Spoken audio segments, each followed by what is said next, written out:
All right, folks. We're going to look at a handful of images. Some of them I have taken. Others, there's really one other that pulled off of Radiopedia. This is particularly good. Let's see here. The first image we're looking at is an Achilles. So typically when we document, we want to make sure we label. Some of these I was good about labeling, others I wasn't good about labeling, what they are and what we're looking at. So this is a right, this is in the short axis Achilles, and so we can see right here where I'm moving my mouse around here. I'll come up here. So we can see the Achilles right in here and short axis. So it's a nice bundle of tendon right there in the Achilles. And then if we move to the long axis,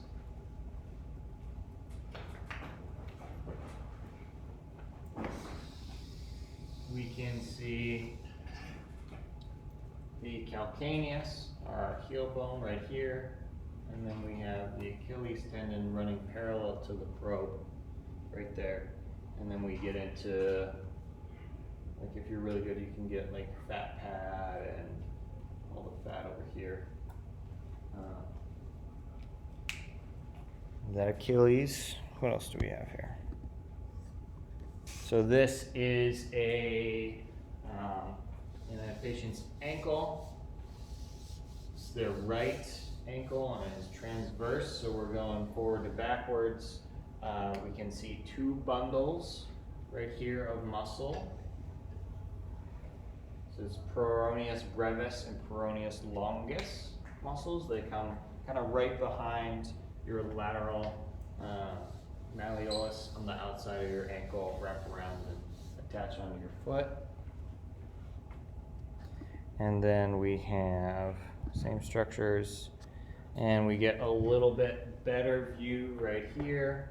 So here's that malleolus right there, and peroneus brevis and peroneus longus muscles. So then what else do I got here? So this is a radial head. So sometimes we can take dynamic images. You can see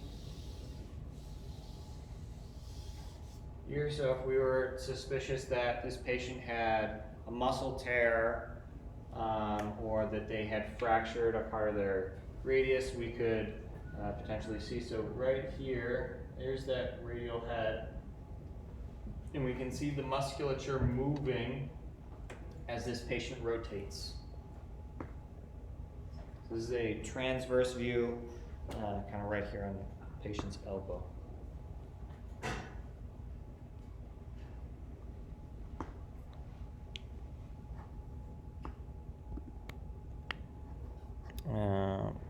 So these are images of a patella.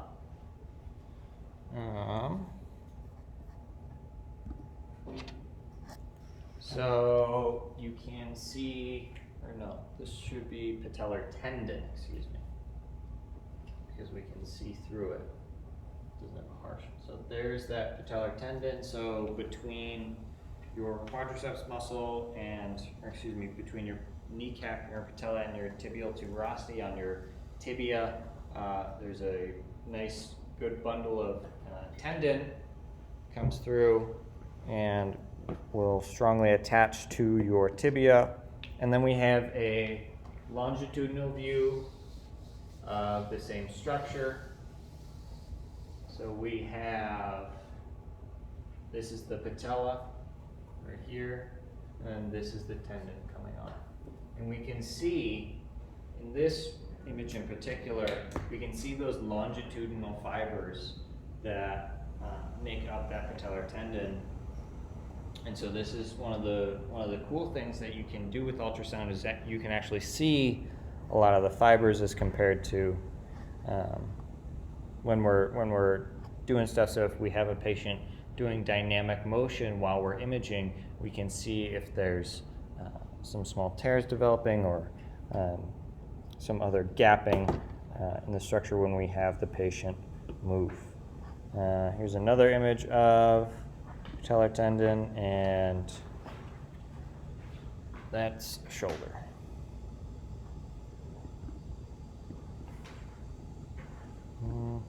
Is this the same? This is the same exam. So now we have some images of the shoulder. So in this image we can see a handful of structures. So we can see bursa sometimes. So this is the subacromial bursa. So right under your acromion, you have a bunch of tendons and muscles come and attach onto your humerus on your shoulder. There's your subacromial bursa. This is your supraspinatus. So if you feel your clavicle right here, put your thumb on your clavicle and then plop your hand right over that muscle that's just above the bony ridge right there. That's your supraspinatus. So that's that muscle just beneath the subacromial bursa. And there I labeled the supraspinatus, very helpful. There's another image, it's the attachment site for the supraspinatus onto the humerus. Looks like a little eagle's beak, or a beak of a bird. And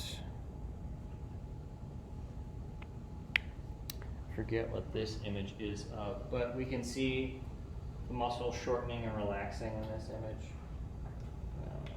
It's probably shoulder, but I can't remember. It was taken a while ago.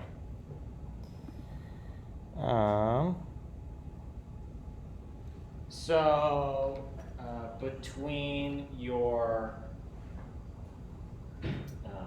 there's a structure on your scapula or your shoulder blade called your coracoid, and it has an attachment onto your acromion. So there's a strong band ligament right there, and so we can see this nice band of ligament right here.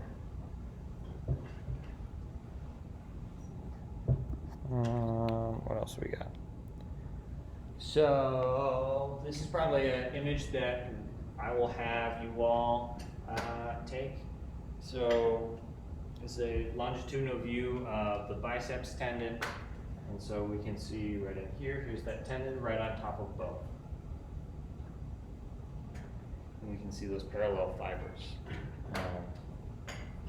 The stuff below the bone is just reflection, it's artifacts. So sometimes you have to keep in mind that it's not exactly what we're looking at. All right, what else we got? Here is the joint. So we have between your clavicle and on your shoulder, your acromion on your shoulder and your clavicle right here, and then here's the joint space between them. And so sometimes we can use that joint space to help us see into areas of the shoulder that we normally can't, or we can image just the joint itself for maybe there's separation or inflammation around. We can use ultrasound to help us find that.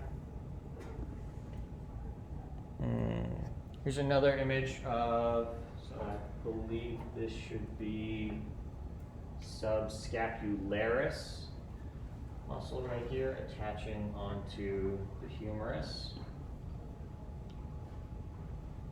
What else we got? Don't remember what that is.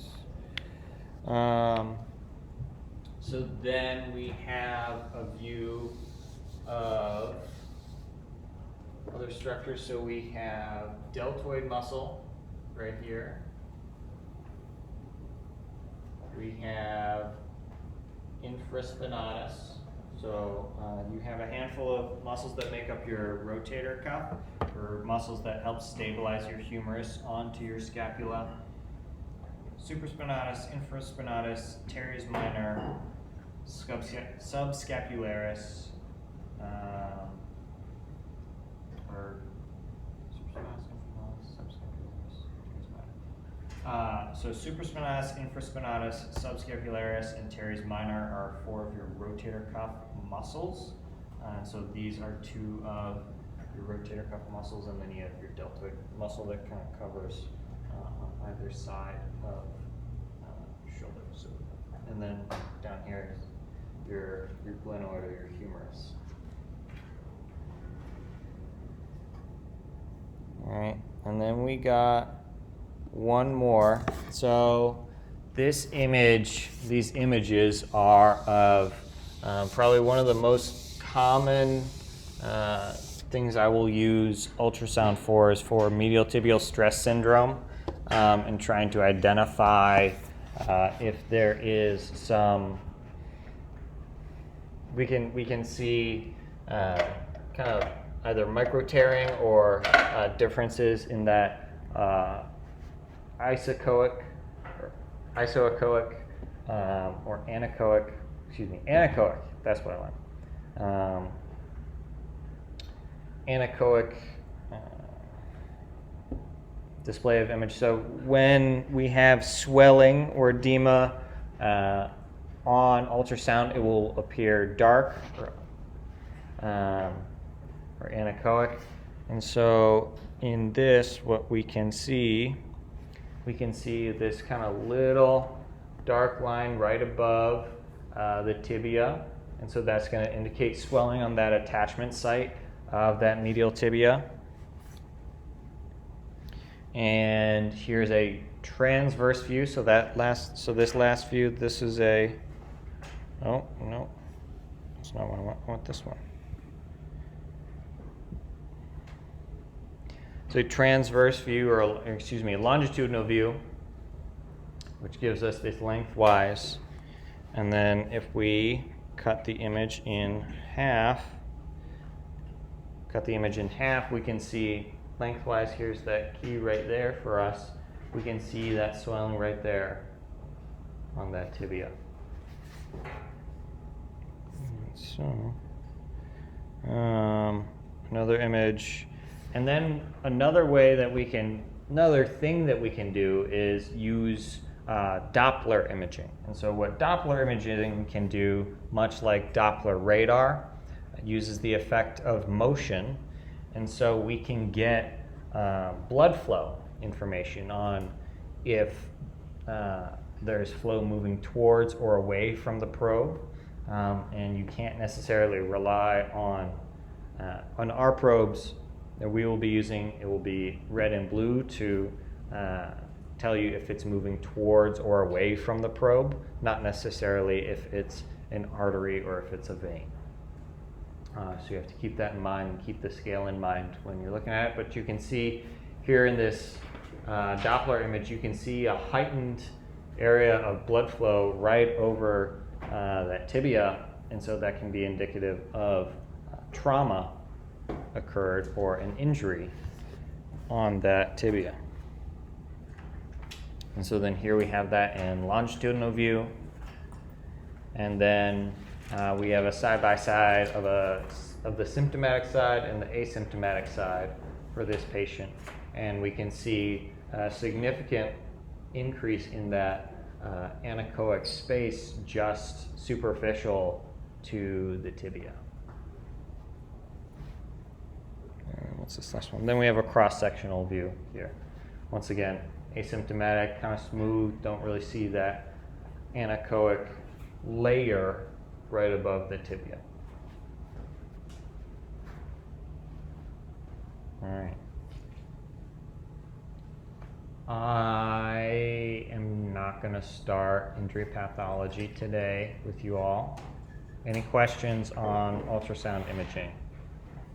All right.